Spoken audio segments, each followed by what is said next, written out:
आणि आमची बीजेपीवर अलायन्स आहे. पण स्पर्धक कोण आहे माझा प्रश्न आहे की तुमचा स्पर्धक तिथला कोण आहे?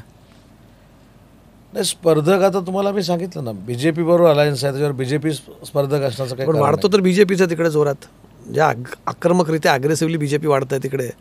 तुम्हाला तुमचा पक्ष वाढवायचा नाही का? म्हणजे असं वारंवार प्रश्न पडेल पहिली गोष्ट अशी की आहे- बीजेपी सोबतच बी टीम म्हणून राहायचं आहे. नाही नाही नाही, बी टीम आम्ही नाही जात कोकणात. ज्युनियर चला, बी टीम तुम्हाला नाही पडणार, ज्युनियर Junior पार्टनर पण नाही. आम्ही तुम्हाला स्वतःच्या बळावरती पक्ष मोठा करून स्वतःचा मुख्यमंत्री वगैरे करायची इच्छा नाही का? जिथं पहिली गोष्ट अशी आहे की जिथं आम्ही ताकदीनं काम करतोय, जिथं ताकदीनं धनुष्यबाण वाढवतोय, जिथं आमचीच शिवसेनेची ताकद एकनाथ शिंदे साहेबांची आहे.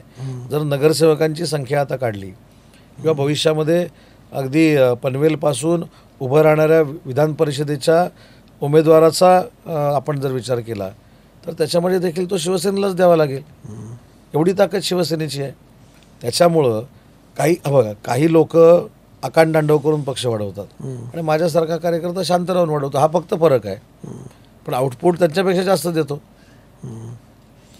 दीपक केसरकर निवडून आले, निलेश राणे निवडून आले, किरण सामंत निवडून आले, उदय सामंत निवडून आला, योगेश कदम निवडून आले, भरत गोगावले निवडून आले, महेंद्र थोरवे निवडून आले, महेंद्र दळवी निवडून आले. त्याच्यामुळे कदाचित आम्ही सायलंट मोडवर काम करत असू.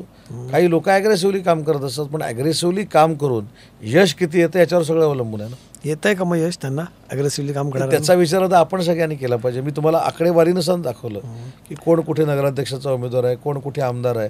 आता हा जर आपण ॲनालिसिस केला तर एक नंबरला कोकणामध्ये कोण आहे हे ठाणा पालघरपासून हे आपल्या लक्षात येईल.